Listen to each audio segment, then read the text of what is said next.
Dear students, मैं Ritesh Singh zwitter institute के YouTube channel पर आप सबका स्वागत करता हूं। आज हम लोग ज्विटर टेस्ट सीरीज 11 के फिजिक्स पेपर का डिस्कशन करेंगे। इसमें हम लोग क्वेश्चन नंबर 31 से 45 तक के क्वेश्चंस को डिस्कस करेंगे। तो आइए शुरू करते हैं। तो क्वेश्चन नंबर 31 क्या है? Consider the following statements. An EMF can be induced by moving a conductor in a magnetic field. हाँ, ये स्टेटमेंट ठीक है। एक मैग्नेटिक फील्ड में आप अगर कंडक्टर को मूव कराते हो तो ईएमएफ जनरेट हो सकता है। दूसरा स्टेटमेंट क्या है? An EMF can be induced by changing the magnetic field. हाँ, वहां पर भी ईएमएफ इंड्यूस हो जाएगा। तो आपका जो both A and B are true, ये ऑप्शन आपका ऑप्शन नंबर 1 करेक्ट होगा। दूसरा question 32. Consider the situation shown in the figure. The wire AB is slide on the fixed rails with the constant velocity. अब देखिए आपके पास जो ये एक वायर है AB, उसको हम लोग कांस्टेंट वेलोसिटी से स्लाइड कर रहे हैं with a constant velocity. If the wire AB is replaced by a semicircular wire, the magnitude of induced EMF will be. अब मान लो इस वायर ए बी को हमने यहां पर एक सेमी सर्कुलर वायर ऐसे बना के इसको रिप्लेस कर दिया इस तरह से, या फिर इस पर हम इस तरह से एक सेमी सर्कुलर वायर बना के इस पे रिप्लेस कर दें। बेटा सेमी सर्कुलर वायर आप बना दो, उससे कोई फर्क नहीं पड़ता है। आपकी जो इफेक्टिव लेंथ है ये वाली, वो हमेशा सेम अगर है तो उस केस में आपका ईएमएफ सेम इंड्यूस्ड होगा। तो आपका ये ऑप्शन क्या हो जाएगा? Remains the same.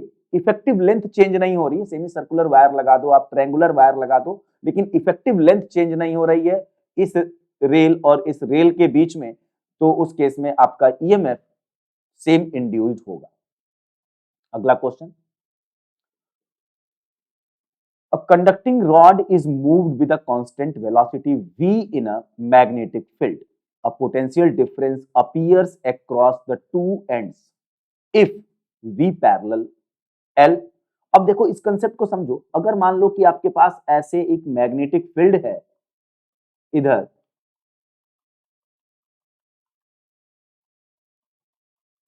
और इसमें हम लोग एक रॉड रख के और उसको v स्पीड से मूव करा रहे हैं। ये मैग्नेटिक फील्ड है B, और यहां पर हमने क्या किया, एक ऐसे L लेंथ का एक रॉड रख दिया, इसमें L लेंथ का रॉड।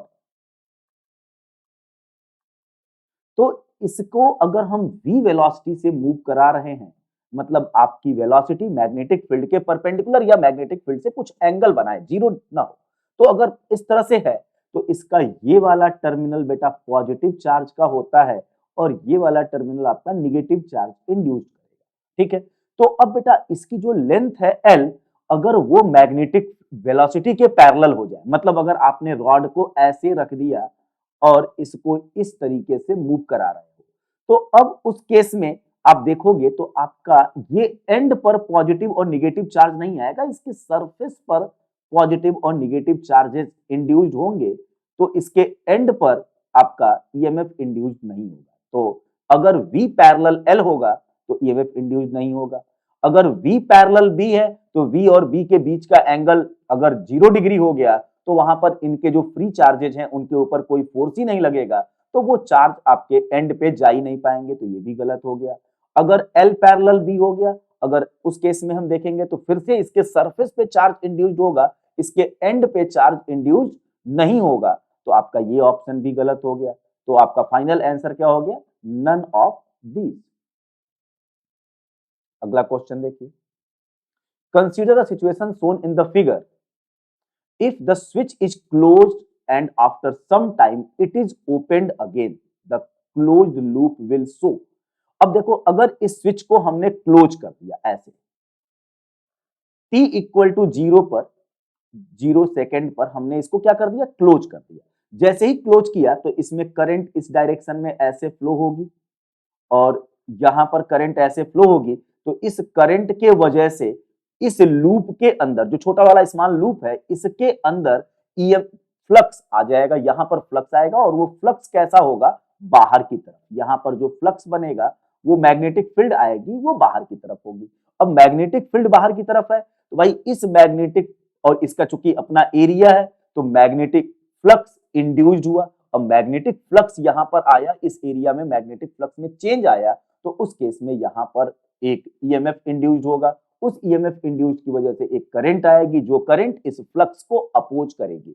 तो उस केस में इस फ्लक्स को अपोज करने के लिए करंट क्लॉकवाइज डायरेक्शन में अगर फ्लो हो गई तो उस फ्लक्स के उस करंट के वजह से जो मैग्नेटिक फ्लक्स बनेगा अंदर की तरफ और इसका जो फ्लक्स है बाहर की तरफ तो अपोज करेगा।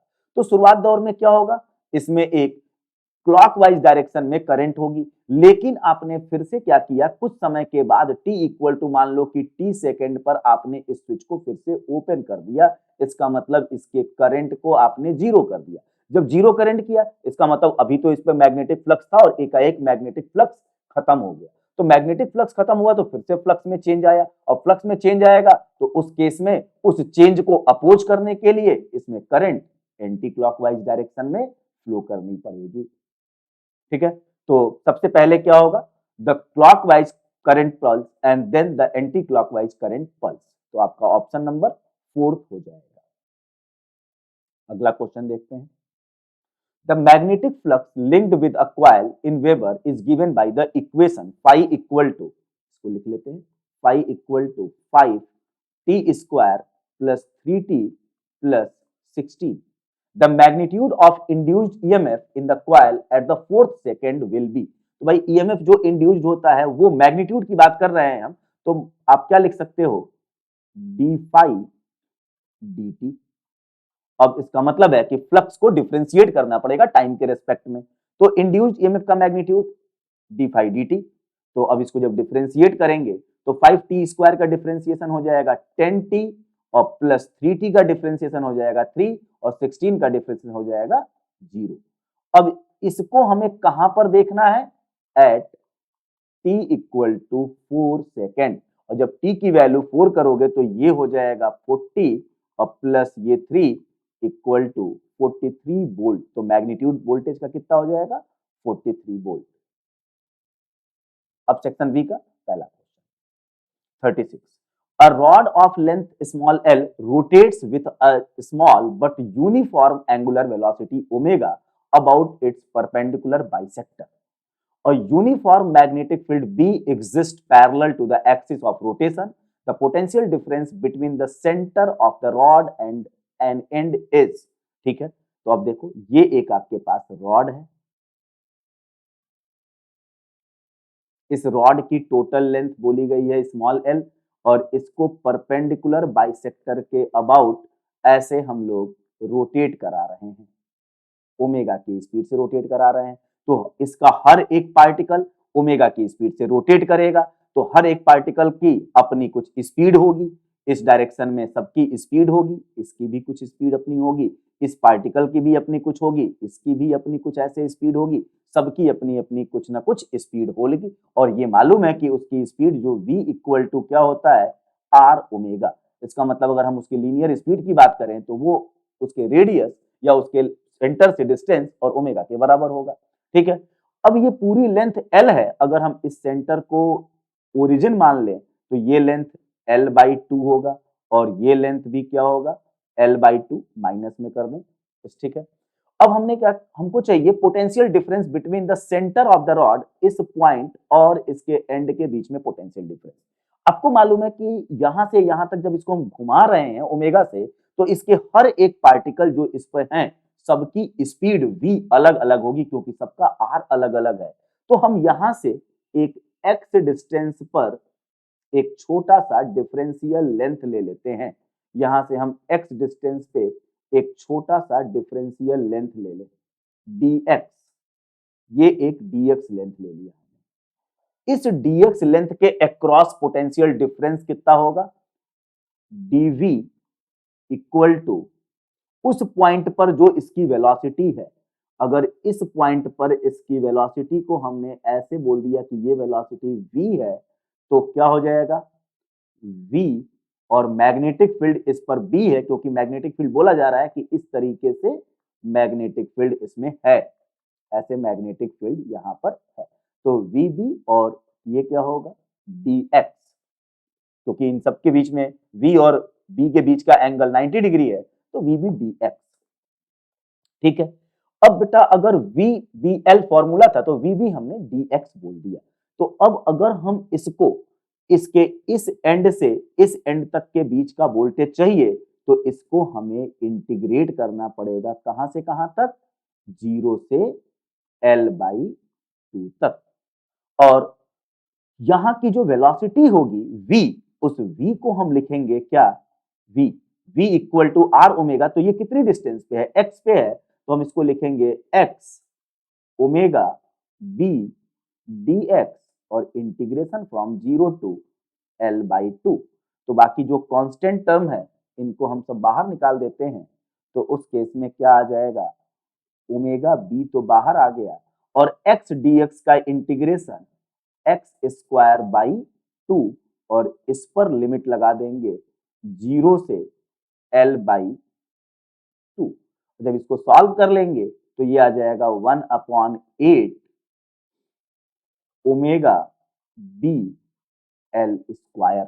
इसका मतलब इसके सेंटर से इसके एक एंड के बीच का जो वोल्टेज आएगा वो 1/8 ओमेगा b L स्क्वायर। तो आपका ऑप्शन नंबर 2 सही। अगला क्वेश्चन सेम इसी क्वेश्चन से लिंक्ड है। A rod of length L rotates with the uniform angular velocity omega about its perpendicular bisector. A uniform magnetic field B exists parallel to the axis of the rotation. The potential difference between the two ends of the rod. अब इस question को हम लोग पुराने वाले diagram में ही देखते हैं।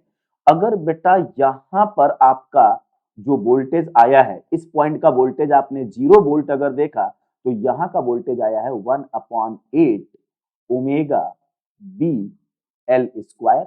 और यहां का वोल्टेज भी सेम उसी तरीके से अगर हम इधर भी वो प्रोसेस लेके dx लेके करेंगे तो यहां का वोल्टेज भी हो जाएगा 1/8 ओमेगा b L स्क्वायर। तो अब अगर इस एंड और इस एंड के बीच का पोटेंशियल डिफरेंस पूछा है तो दोनों का पोटेंशियल सेम है, तो पोटेंशियल डिफरेंस क्या होगा, दोनों एंड के बीच में 0 वोल्ट का पोटेंशियल डिफरेंस होगा। तो आपका आंसर क्या आ जाएगा, 0। अगला question, 800 turns coil of effective area 0.05 meter square is kept perpendicular to the magnetic field of 5 into 10 की power -5 Tesla. When the plane of the coil is rotated by 90 degree around any of its coplanar axis in 0.1 second, the EMF induced in the coil will be। बेटा इसमें number of turns इसके कितने हैं, n की value कितनी दी गई है 800, ठीक है, और इसका इफेक्टिव एरिया कितना है, ए की वैल्यू 0.05 मीटर स्क्वायर और इसकी मैग्नेटिक फील्ड कितनी है, बी की वैल्यू 5 इंटू 10 की पावर -5 टेस्ला। तो अगर हम देखें कि जब इसको उसके प्लेन में रखा गया था और उस प्लेन के परपेंडिकुलर, जब प्लेन के परपेंडिकुलर था तो पूरा का पूरा मैग्नेटिक फ्लक्स उसको पेनिट्रेट कर रहा था। तो उस केस में मान लो कि उसका मैग्नेटिक फ्लक्स है φ1, तो φ1 इक्वल टू हो जाएगा एन ए बी और एन की वैल्यू 800, ए की वैल्यू 0.05 और बी की वैल्यू 5 इंटू 10 की पावर -5। जब इसको सॉल्व कर लेंगे तो 8.5 ये 0.05 और 5 25 और 8 लगभग 2 इंटू, अब देखो 2 10 की पावर 2 यहाँ पे ये है और 10 की पावर -2 ये कैंसिल और इसको सॉल्व कर लेंगे तो आपके पास 10 की पावर -3 आ जाएगा φ1। तो आपका φ1 इतना वेबर फ्लक्स। अब जब उसको हम 90 डिग्री शिफ्ट कर दिए तो उस केस में जो उसका फ्लक्स होगा φ2 वो हो जाएगा 0, क्योंकि उस केस में फ्लक्स उस एरिया को पेनिट्रेट नहीं करेगा। तो change in flux delta phi equal to φ2 minus φ1 और ये हो जाएगा -2 इंटू 10 की पावर -3 वेबर। ठीक है, तो अब ईएमएफ जो होता है वो minus delta phi by delta T. तो आप माइनस माइनस मिलके प्लस 2 इंटू 10 की पावर -3 डिवाइडेड बाई 0.1 सेकेंड में उसको 0 डिग्री से 90 डिग्री मूव कराया गया। तो इसको सॉल्व करेंगे तो 0.02 वोल्ट और आपका ऑप्शन नंबर 4 करेक्ट हो जाएगा। Question number 39. The current in the coil varies with time as shown in the figure. The variation of induced EMF with time would be. अब देखो यहां पर बेटा आप इस बात को थोड़ा सा देखो कि 0 से लेके t/4 टाइम तक आपका करंट इंक्रीज कर रहा है और लीनियरली इंक्रीज कर रहा है। जब लीनियरली इंक्रीज कर रहा है तो जो आपका ईएमएफ होगा, ईएमएफ, हम ईएमएफ की बात करें तो ईएमएफ इक्वल टू क्या होता है, माइनस, और यहां पर बेटा आई के फॉर्म में दिया है तो हम उसको माइनस एल, मान लो कि उस कॉइल का इंडक्टेंस एल है तो minus L D I D T लिख लेते हैं हम। ठीक है, तो अब देखो 0 से लेके t/4 टाइम तक आपका ये करंट लीनियरली इंक्रीज कर रहा है। जब लीनियरली इंक्रीज कर रहा है तो इसको डिफरेंशिएट करेंगे तो इसका डिफरेंशिएशन क्या आ जाएगा, कांस्टेंट। एक लीनियर फंक्शन को डिफरेंशिएट करोगे तो उसका डिफरेंशिएशन हो जाएगा कांस्टेंट। अब जैसे आप देखो कि ये करंट जो है 0 से लेके t/4 तक ये कैसा है, वो एम टी टाइप की इक्वेशन बनेगी क्योंकि वाई एक्स एक्सिस पे टी है और एक्स वाई एक्सिस पे आई है और एम क्या है, उस लाइन का स्लोप है। तो ओरिजिन से पास करने वाली लाइन की equation y equal to M X, तो उसी तरीके से मैंने लिख दिया i equal to M T, और ये m की वैल्यू भी हम लिख सकते हैं अगर इस करंट की मैक्सिमम वैल्यू मान लो कि यहां पर बोल दी जा रही है कि ये वाली वैल्यू इसकी आई नॉट है, तो उस केस में आप देखो कि परपेंडिकुलर कितना आई नॉट और बेस कितना है t/4, तो m आप यहां से लिख सकते हो, कोई जरूरत नहीं है उसको। आप इस तरह का कोई फंक्शन है, अगर आप उसको डिफरेंशिएट करोगे तो इसका डिफरेंशिएशन क्या हो जाएगा, कांस्टेंट। तो इसका मतलब जो ईएमएफ है वो ईएमएफ आपका निगेटिव में आएगा और एक कांस्टेंट वैल्यू होगी। ठीक है, तो अब देखो निगेटिव 0 से लेके t/4 तक टाइम तक आपका वोल्टेज कांस्टेंट होगा और निगेटिव में होगा। इन चारों ऑप्शंस में देखो केवल और केवल फर्स्ट ऑप्शन ऐसा है जिसमें वोल्टेज 0 से लेके t/4 तक कांस्टेंट है और निगेटिव में। तो बेटा आप इसी तरह अगर यहीं से काम कर लोगे तो आपको आंसर नंबर फर्स्ट आपको तो यहीं पे मिल जाएगा। बाकी आप अगर इसको और आगे तक देखो तो आप इसको देखो t/4 से लेके t/2 तक इसका वोल्टेज, ये करंट इसके कांस्टेंट है, और जब ये वैल्यू i कांस्टेंट होगा तो उस कांस्टेंट का डिफरेंशिएशन क्या हो जाएगा, 0। तो यहां से लेके यहां तक अभी देखो पहले पहले आपका करंट लीनियरली वेरी कर रहा था तो उसका डिफरेंशिएशन कांस्टेंट था। अब आपका ये करंट ही कांस्टेंट है तो उसका डिफरेंशिएशन क्या हो जाएगा, 0। तो इसका मतलब होगा आपका ईएमएफ क्या हो जाएगा, 0 हो जाएगा। तो आप देखो t/4 से लेके t/2 तक आपका ईएमएफ क्या है, 0 है, और फिर t/2 से लेके 3t/4 तक ये लीनियरली वेरी कर रहा है लेकिन डिक्रीज कर रहा है। जब डिक्रीज हो रहा है तो बेटा डिक्रीजिंग फंक्शन के आगे माइनस लगा है तो वो फिर से इंक्रीजिंग, तो इस केस में ये पॉजिटिव हो जाएगा। और फिर t/4 से लेके t तक इसकी वैल्यू 0 है तो उस केस में आपकी चीजें 0 होगी, तो ऑप्शन नंबर फर्स्ट इसका करेक्ट है। 40. The two coils have the mutual inductance 0.005 Henry. इसका मतलब आपको m दिया है 0.005 हेनरी।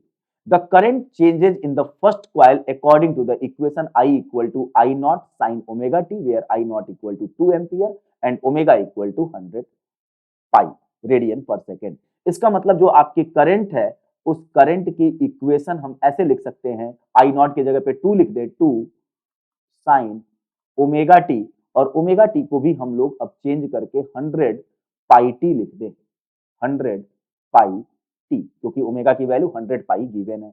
तो अब बेटा अगर दो क्वाइल्स के बीच का म्यूचुअल इंडक्टेंस दिया है और पहले वाले क्वाइल की करंट दी गई है तो उसमें जो आपका ईएमएफ होगा वो ईएमएफ होगा minus M D I D T, पहले वाले क्वाइल की करंट, और हम यहां पर जो ईएमएफ देख रहे हैं दूसरे वाले क्वाइल में ईएमएफ देख रहे हैं, तो वो क्या हो जाएगा, एम की वैल्यू माइनस 0.005, और इस चीज को जब डिफरेंशिएट करेंगे डी डी टी और आई की जगह पर 2 साइन 100 पाई टी अगर हम पुट करते हैं तो उस केस में आप देख लो -0.005 इंटू 2 और साइन 100 पाई टी का डिफ्रेंसिएशन हो जाएगा कॉस 100 पाई टी और अगेन 100 पाई टी का डिफ्रेंसिएशन हो जाएगा 100 पाई।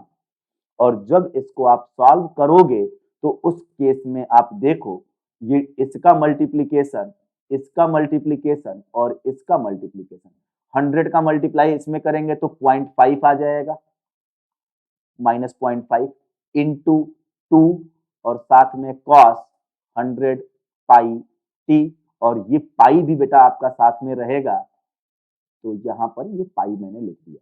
तो 0.5 इंटू 2 करोगे तो ये तो आ जाएगा -1 और साथ में पाई और कॉस 100 पाई टी। तो ये आपका एक साइनसोइडल फंक्शन है और इसकी मैक्सिमम वैल्यू कितनी आपको दिख रही है, -पाई। और अगर मैग्नीट्यूड की बात करें तो वो क्या आपका आंसर हो जाएगा, पाई।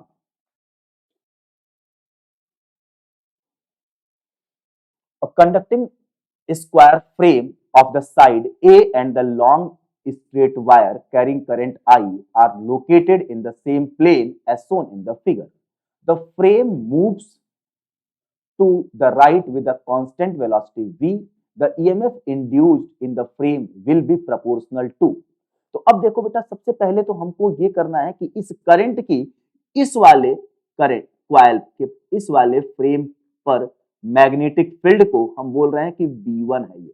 तो पहले हम B1 लिखेंगे।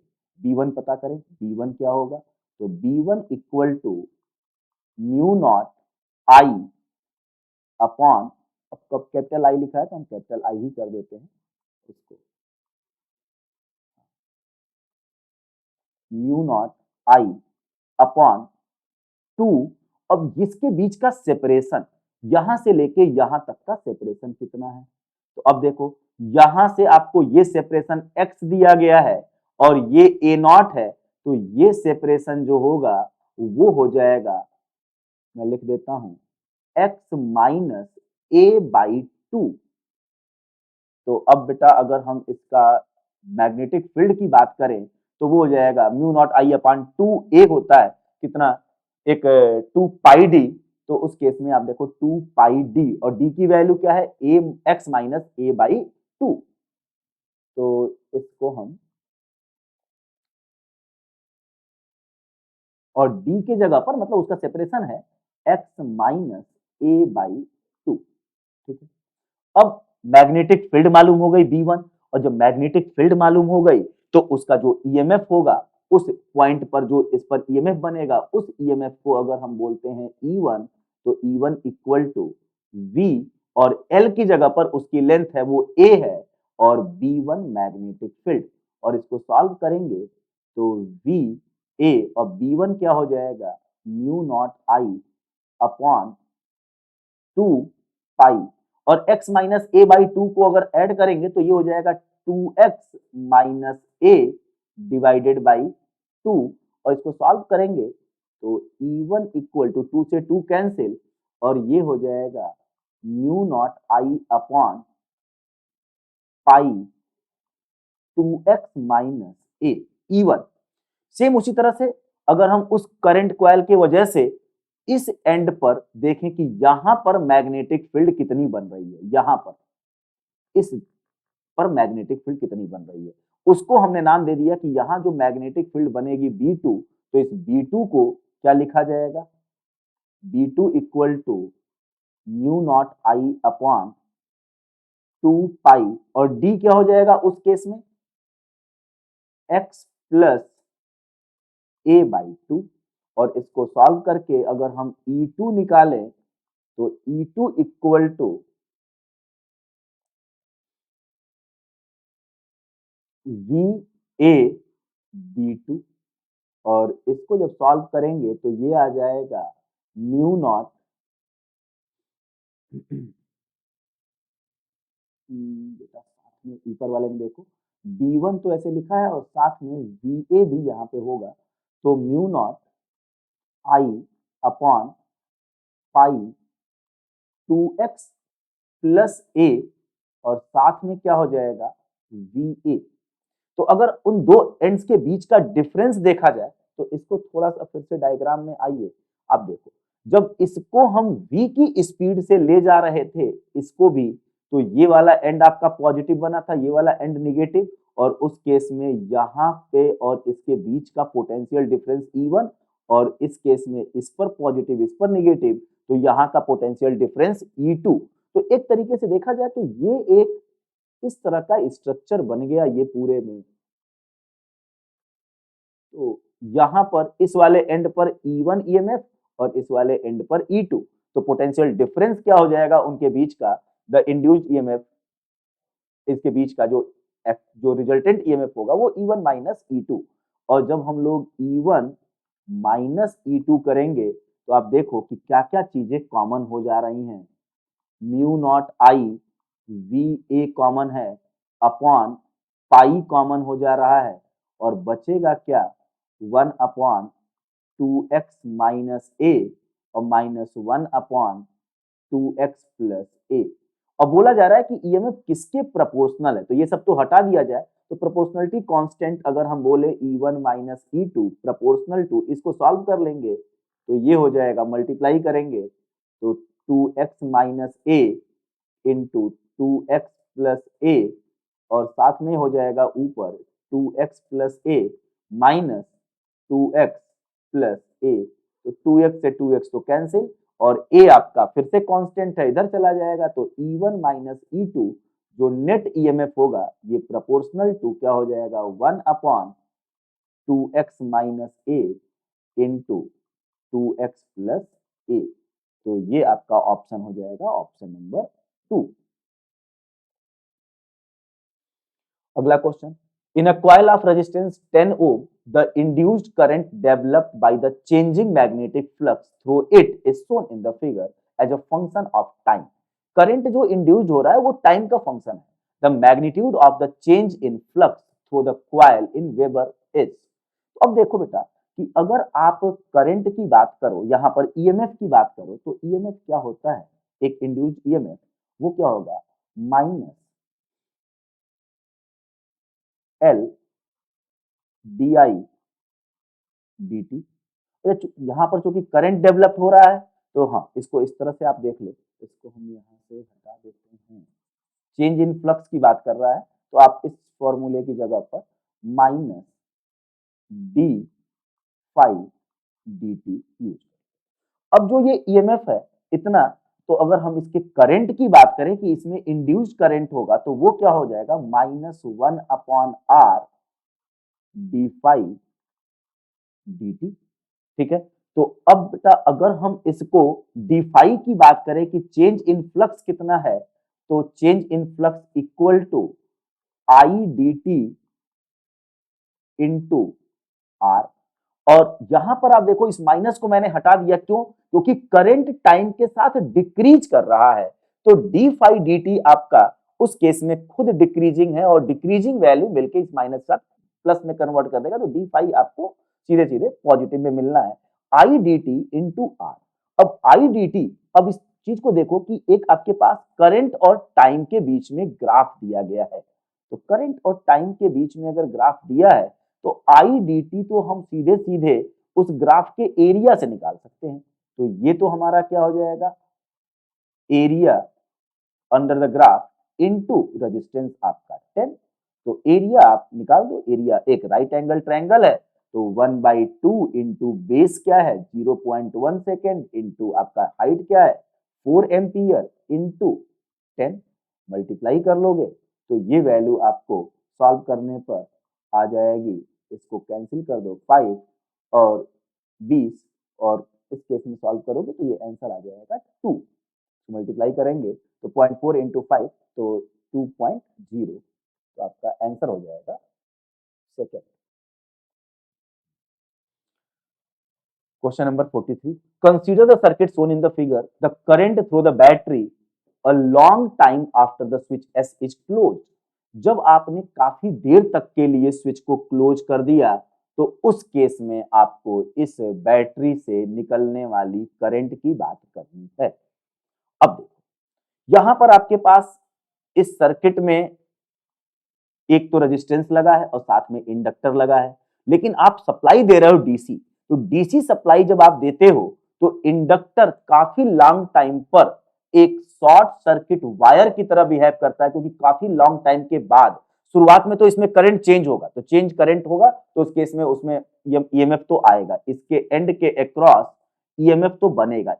इन कुछ जैसे ही हमने स्टार्ट किया, इस स्विच को ऑन किया, उस केस में तो इसके क्रॉस ईएमएफ तो आएगा, और वो ईएमएफ क्या हो जाएगा, minus L D I D T. क्यों? क्योंकि शुरुआती दौर में आपके करंट चेंज हो रही होती है, लेकिन कुछ समय के बाद जब करंट आपकी स्टडी हो गई और ये डी आई डी टी की वैल्यू आपकी क्या हो गई, जीरो, करंट जब कांस्टेंट हो गई तो डी आई डी टी की वैल्यू जीरो, तो इसके अक्रॉस बनने वाला वोल्टेज क्या हो गया, जीरो। तो जब किसी भी वायर के अक्रॉस वोल्टेज जीरो बन जा रहा है, इसका मतलब वो वायर अपने एलिमेंट की प्रॉपर्टी को खो दिया है और वो एक शॉर्ट सर्किट वायर की तरह बिहेव कर रहा है। इसका मतलब आपका जो सर्किट है वो सिंपली फाइनल टाइम कुछ समय के बाद स्टेडी स्टेट कंडीशन में इस तरीके से वर्क करेगा। ये इंडक्टर एक वायर की तरह बिहेव करेगा और आपकी ये जो बैटरी है इस तरह से कनेक्टेड है, तो इस बैटरी से निकलने वाली करंट कितनी है, तो ये रेजिस्टेंस आपका R2, ये रेजिस्टेंस R1, तो R1 R2 पैरेलल में है, तो इस सर्किट को हम ऐसे बोल सकते हैं, एक इक्विवेलेंट रेजिस्टेंस और इसकी एक ईएमएफ ई, और इस इक्विवेलेंट रेजिस्टेंस की जो वैल्यू है R इक्विवेलेंट, वो क्या हो जाएगा, R1 R2 upon R1 plus R2, और उस केस में जो इसमें करंट चलेगी वो current I equal to battery का वोल्टेज अपॉन आर इक्विवेलेंट, और सॉल्व कर लोगे तो आपको I equal to E upon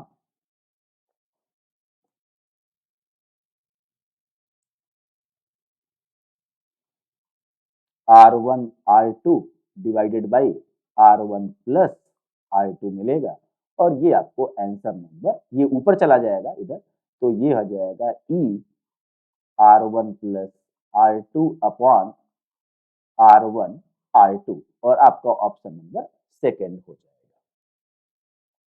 अगला question, consider the circuit shown in the figure, the sliding contact is being pulled toward right. अब ये sliding contact है, इसको हम राइट की तरफ ऐसे पुल कर रहे हैं, so that the resistance of the circuit is increasing.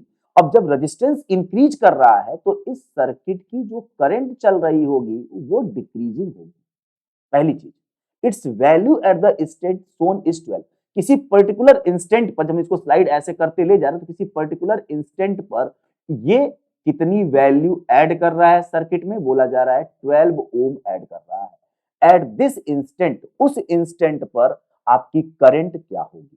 तो अगर पहले हम इसमें किरचॉफ का वोल्टेज लॉ या किरचॉफ का लूप लॉ लगाएं तो इसके क्रॉस जो आपका ईएमएफ है वो 6 वोल्ट, इसके क्रॉस आपकी चीजें minus L D I D T, और प्लस इसको देखा जाए तो इस तरह से सर्किट में करंट चलेगी, तो वो आपकी इक्वेशन बनेगी 6 minus L D I D T minus I into R उस इंस्टेंट पर इक्वल टू 0। तो अगर हम बेटा यहां से आई की बात करें तो I equal to 6 minus L D I D T divided by R, और आर की वैल्यू आपकी है क्या, 12, उस इंस्टेंट पर 12 है, तो 6 minus L D I D T divided by 12। अब जिस समय आपने इस कॉन्टेक्ट को स्लाइड करके राइट ले जा रहे थे तो किसी पर्टिकुलर इंस्टेंट पर उसका रेजिस्टेंस है 12। तो अगर भाई अब देखो कि जब आप रेजिस्टेंस को बढ़ा रहे थे तो करंट आपका डिक्रीज कर रहा था। रेजिस्टेंस के बढ़ाने पे आर को आप रेगुलरली बढ़ा रहे थे, तो आर का बढ़ना अगर हो रहा है तो उस केस में आपका करंट कम हो रहा होगा, और जब करंट कम हो रहा होगा तो D I D T, rate of change of current with respect to time, negative होगा। डी आई डी टी जो होगा वो आपका कैसा होगा, निगेटिव होगा, और जब निगेटिव होगा तो ये वैल्यू निगेटिव है और इसके आगे निगेटिव लगा है, तो ये निगेटिव निगेटिव मिलके प्लस हो जाएंगे, तो आई मोमेंट्री क्या हो जाएगा, 6 प्लस या जो ईएमएफ इंड्यूस्ड हुआ किसकी वजह से, L D I D T की वजह से, कुछ ना कुछ तो होगा, डिवाइडेड बाई 12। इसका मतलब अगर ईएमएफ इंड्यूस्ड नहीं होता तो उस केस में जो करंट होती, अगर ईएमएफ नहीं होता तो करंट क्या होती, 6/12 मतलब 0.5 एम्पियर होती। लेकिन ईएमएफ इंड्यूस्ड हुआ और due to decrease in current तो L D I D T decrease करेगा, लेकिन minus L D I D T वो आपका पॉजिटिव होगा। तो इसका मतलब है 6 में कुछ ना कुछ चीजें तो पॉजिटिव एक वैल्यू ऐड होगी, और जब ऐड होगी तो 6 प्लस समथिंग डिवाइड बाई 12 वो कभी भी 0.5 से छोटा नहीं होगा। तो आपका आंसर क्या हो जाएगा, current will be more than 0.5 ampere. ठीक है, अगर इसी स्लाइडिंग कॉन्टेक्ट को हम राइट की जगह पर लेफ्ट में ले जा रहे होते, अगर इस क्वेश्चन में बोला जाता कि लेफ्ट में ले जा रहे इधर, तो आपका आई इंक्रीजिंग होता, और आई इंक्रीजिंग तो D I D T increasing, और उसके बाद minus L D I D T की वैल्यू निगेटिव होती, तो ये ऊपर वाली वैल्यू जो आती वो 6 से कम होती, और जब 6 से कम है तो 6 से कम वैल्यू में 12 से डिवाइड करोगे तो वैल्यू 0.5 से तो कम ही होती। तो उस केस में आपका आंसर हो जाता current will be less than 0.5 ampere. Clear? अगला question, two conducting circular loops of radii r1 and r2 are placed in the same plane with their centers coinciding. If r1 greater much greater than r2, the mutual inductance m between them will be directly proportional to। तो अब देखो, एक आपके पास ऐसे एक coil है और एक क्वाइल ऐसे, और ये बोला जा रहा है कि R1 जो है पहले वाले क्वाइल का conducting circular loops of radii r1 and r2 are placed in the same plane with their centers coinciding। दोनों के सेंटर कोइंसाइड कर रहे हैं, और ये वाली वैल्यू आपकी है r2 और ये वाली वैल्यू है r1। ठीक है, the mutual inductance between them will be directly proportional to. इनके बीच का म्यूचुअल इंडक्टेंस, तो अब म्यूचुअल इंडक्टेंस पता करना है तो आप इस वाले क्वाइल में एक करंट एज्यूम कर लो कि इसमें एक करंट जा रही है। अब जब ये करंट इस क्वाइल में जा रही है तो अब चूंकि आपकी बोला गया है कि आपका R1 much greater than R2 है, तो इस करंट की वजह से अगर हम इसके सेंटर पर मैग्नेटिक फील्ड पता करें तो वो मैग्नेटिक फील्ड क्या होगी, इस बड़े वाले क्वाइल की वजह से मैग्नेटिक फील्ड सेंटर पर क्या होगी, वो हो जाएगी mu naught I upon 2 R2। अब भाई आपका R2 जो है वो काफी छोटा है, इसका मतलब जो सेंटर पर मैग्नेटिक फील्ड है, हम ये मान सकते हैं कि भाई इस देखो बड़े से क्वाइल के वजह से इसके सेंटर पर जो मैग्नेटिक फील्ड है, हम मान सकते हैं कि वो इतने रीजन तक लगभग वही रहेगी, जो उस पॉइंट पे है लगभग उतनी ही होगी, और इसी रीजन में आपका ये छोटा वाला क्वाइल रखा है, क्योंकि आपके R2 की वैल्यू R1 से काफी छोटी बोली गई है। तो मान सकते हैं कि इसके वजह से जो मैग्नेटिक फील्ड है वो यहां के रीजन में इतना ही है, मान लिया इतना ही है। ठीक, जबकि इतना होगा नहीं, धीरे धीरे दूर जाते जाएंगे तो मैग्नेटिक फील्ड की वैल्यू चेंज होगी, लेकिन इस कंडीशन को, इस अप्रोक्सीमेशन को अगर हम देखें कि R1 much greater than R2, तो हम बोल सकते हैं कि सेंटर के इर्द गिर्द के पॉइंट्स पर भी मैग्नेटिक फील्ड लगभग इतनी ही है।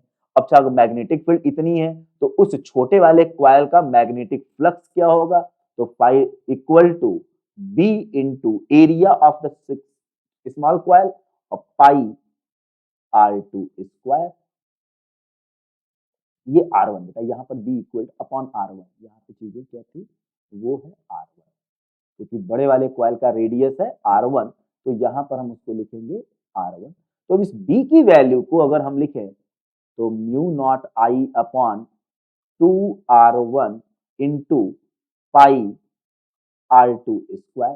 तो आपसे बोला क्या जा रहा है कि म्यूचुअल इंडक्टेंस, तो अब देखो हमने बाहर वाले क्वाइल में करंट एज्यूम किया और बाहर वाले क्वाइल के फ्लक्स का हमने देखा कि कितना फ्लक्स सेकेंडरी क्वाइल में कॉमन है, तो पाई इक्वल टू अगर हम इस तरह से देखें तो म्यू नॉट पाई R2 स्क्वायर अपॉन 2R1, और साथ में हमने इस I को बाहर कर दिया।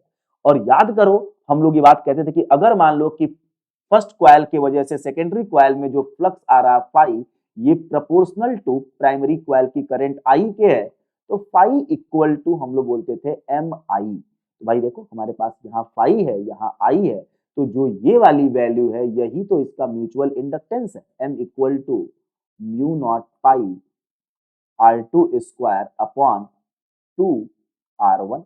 अब देखो बोला जा रहा है कि म्यूचुअल इंडक्टेंस इस किसके डायरेक्टली प्रोपोर्शनल है, तो mu naught pi upon two ये तो कांस्टेंट ही है, तो हम ये बोल सकते हैं कि m proportional to R two square by R one. तो आपका ऑप्शन नंबर हो जाएगा third, R two square by R one.